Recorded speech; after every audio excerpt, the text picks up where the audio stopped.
पूर्णिमा के दिन शंकर भगवान को समर्पित होता है और भगवान विष्णु को समर्पित होता है। बैसाख के महीने में एक पकवान बनता है शंकर जी का।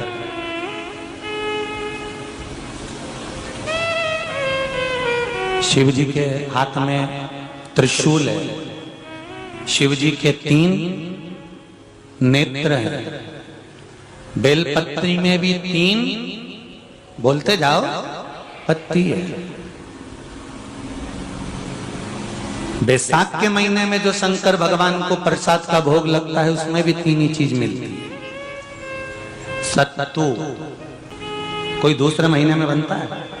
जम के तो बोलो नहीं। कब बनता है? यही बैसाख के महीने में। चने की दाल, गेहूं और जौ, इन तीनों को गलाकर सेक कर जो सत्तू तैयार होता है, इसी बैसाख के महीने में परशुराम जयंती के दिन या अमावस्या के दिन या पूर्णिमा के दिन शंकर भगवान को समर्पित होता है और भगवान विष्णु को समर्पित होता है। दुनिया के लोग कहते क्या होता है सत्तू से? सास अपनी बहू से कहती है बेटा सत्तू बना ले, थोड़ा सा सत्तू बाजार से ले आना, 10 रुपए का खरीद कर ले आना। आज सत्तू, आज अपन पूजन करेंगे सत्तू की, अक्षय तृतीया है, थोड़ा सा पूज देंगे, थोड़ा सा भगवान को भोग लगा देंगे, सत्तू का लड्डू बना लेंगे। बोलो री जी, सही है कि गलत है? बाजार में भी सत्तू मिलता है तो बच्चे कहते हैं, बहुएं कहती हैं कौन खाएगा, काय को ला रहे हो, सत्तू का क्या काम है? और शिव महापुराण की कथा कहती है, स्कंद पुराण की कथा कहती है, जिस समय पर बैसाख के महीने की सुंदर अमावस्या का दिन था, उस दिन माता पार्वती शंकर भगवान के लिए जब पकवान बनाने के लिए बैठी, कुछ नहीं मिला, तब माता पार्वती ने 3 अनाज को लिया, एक चना, दूसरा गेहूं और तीसरा जो, इन तीनों को भींग रहे थे उसको लेकर आए गंगा जी में से, उसको सेक कर माता ने अंगीठी पर और उसका जो सत्तू बनाकर शिव को दिया। शंकर भगवान ने कह दिया, सुन पार्वती, ये सत्तू नहीं, ये मेरी औषधि है। बैसाख के महीने में जो खाएगा वो जिंदगी भर रोएगा नहीं, शरीर से स्वस्थ होगा। अब उसको लोगों ने हंसी खेल में ले लिया, सत्तू का क्या काम, मम्मी हम नहीं खाएंगे, बड़ा पूरा। शिव जी का एक एक चीज बैसाख के महीने में पियो बेल।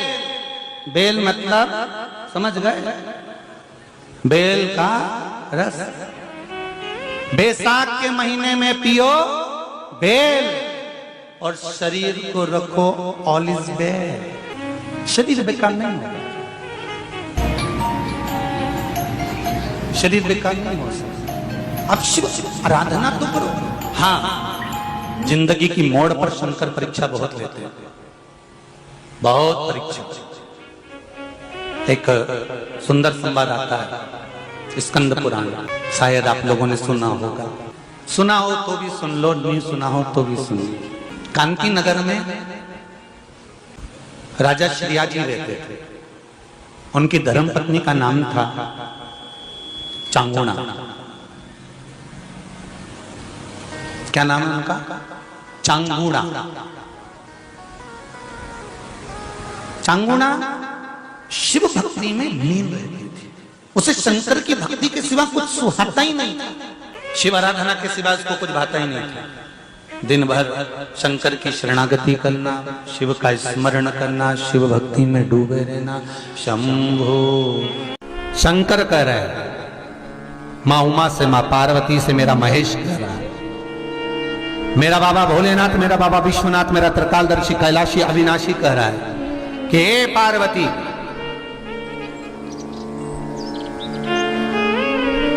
एक बीला, एक बेल जो मुझे समर्पित करता है, और समर्पित करने के बाद उस बेल की महत्वता देखिए, जो बैसाख महीने में बाबा शंकर को जो चढ़ाया जाता है, और 1000 अश्वमेध यज्ञ का पुण्य फल हम प्राप्त कर लेते, मात्र एक फल चढ़ाकर, मात्र एक फल चढ़ाकर। हे पार्वती,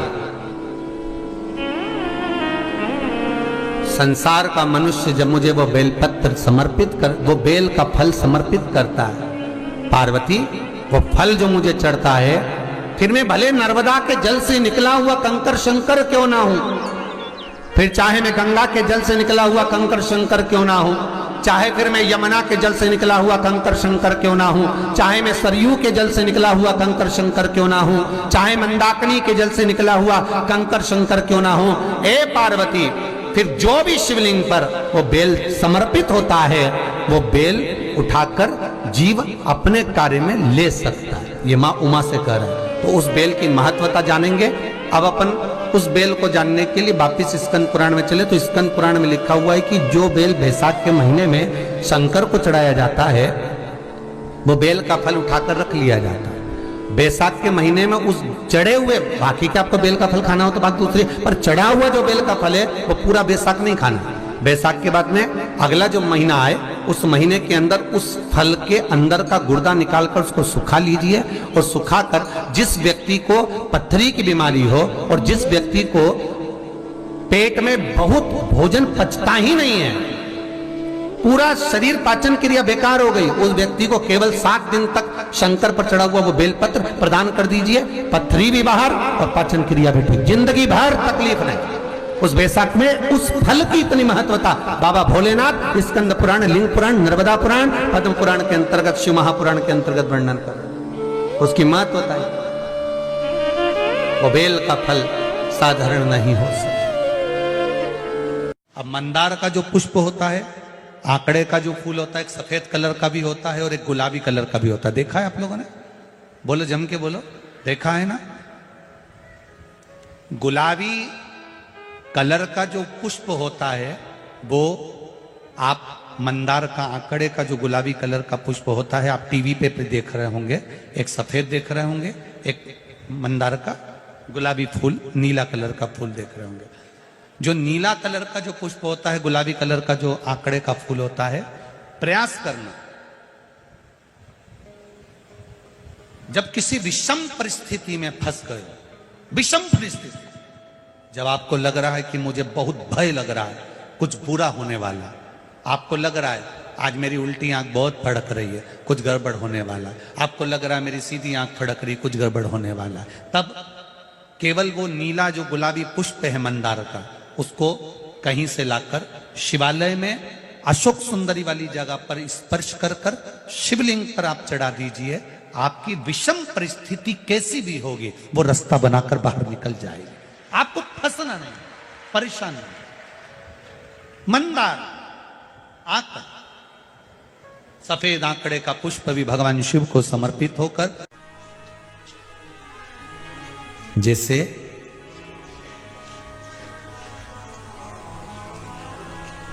बेले के फल का गुर्दा, बेल का जो फल होता है, बेलपत्री का फल, उसका जैसे गुर्दा, उसके अंदर का जो भाग होता है बेल का, वो गुर्दा,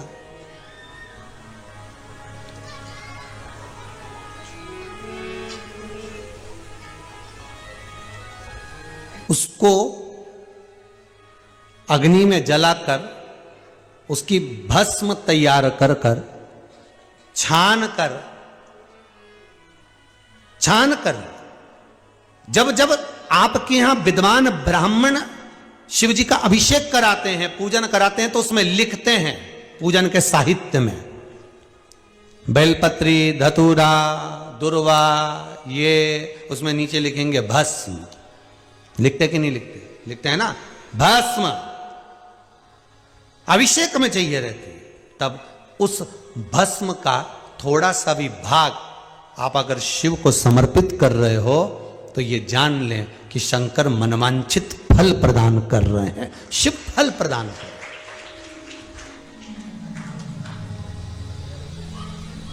महाराज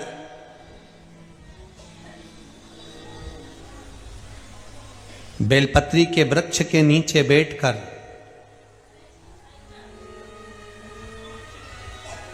हाथ में एक बेलपत्र का पत्ता रखकर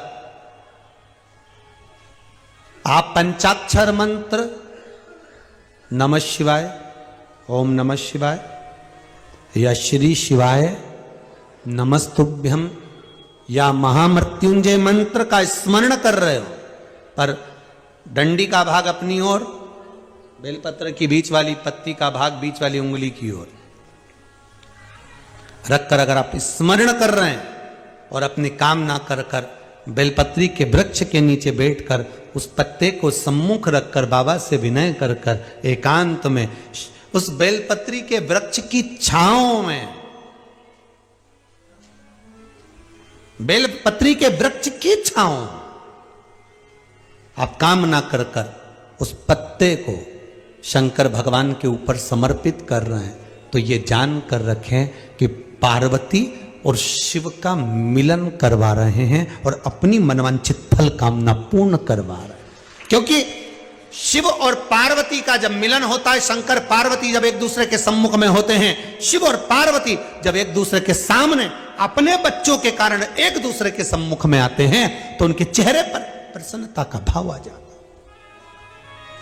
है। फल, मनवांचित फल की कामना आप जिस कामना के लिए कर रहे हैं, विवाह के लिए, नौकरी के लिए, सर्विस के लिए, व्यापार के लिए, रोग मुक्ति के लिए, आप जिस कामना से कर रहे हैं, ईश्वर महादेव, जो व्यक्ति पथभ्रष्ट हो जाए, जैसे मदिरा के नशे में पड़ गया, कहीं जुए में पड़ गया, कहीं मांसाहार में पड़ गया, कहीं व्यसन में पड़ गया, कहीं गलत काम में अगर कोई जा रहा है, तो श्रंभेश्वर महादेव के नाम से काली तिल भगवान शिव को समर्पित करी जाती है। महाराज काली तिल को वापस उठा कर ले आते हैं, उसी काली तिल को जो मदिरा का नशा करने वाला होता है या जो गलत व्यसन में डूबा हुआ होता है, उसको वो सुबह के समय अगर नहीं खाता तो भोजन के साथ उसको दिया जाए। श्रंभेश्वर महादेव, एक बेलपत्री का भी बहुत अच्छा प्रयोग है श्रंभेश्वर महादेव का, मदिरा पीने वालों के लिए, मांसाहार, व्यसन में, जुए में, वेश्यावृत्ति में, पर नारी में, गलत जगह पर जो डूबे रहते हैं उनके लिए। पहले की कथा में उसका वर्णन किया है बेलपत्री का। श्रंभेश्वर महादेव, एक बार सब बोलेंगे, कौन से महादेव? श्रंभेश्वर महादेव। फिर जम के बोल लो एक बार, श्रंभेश्वर महादेव। जब हमारे घर में क्रोध बढ़ता है या कोई गलत कार्य में जाने लगता है, तो श्रंभेश्वर महादेव का हमें शरणागति लेना चाहिए, श्रंभेश्वर महादेव का पूजन करना चालू कर देना चाहिए। कई लोग कहते हैं महाराज जी ये श्रंभेश्वर महादेव का मंदिर कहाँ मिलेगा, हम कहाँ पूजन करने जाए? कहीं नहीं जाना, तुम्हारे घर के पास में जो शंकर जी का मंदिर है वहीं जाओ, उसी देवालय में, उसी मंदिर में जाओ, श्रंभेश्वर महादेव के नाम से जल चढ़ाना प्रारंभ करेंगे। वो जल जो गलत संगत में पड़ा हुआ है उसका आचमन कराना प्रारंभ करेंगे, अपने आप उसकी धीरे धीरे बुद्धि सुधरना प्रारंभ हो जाएगी। ऐसा श्रंभेश्वर महादेव का है।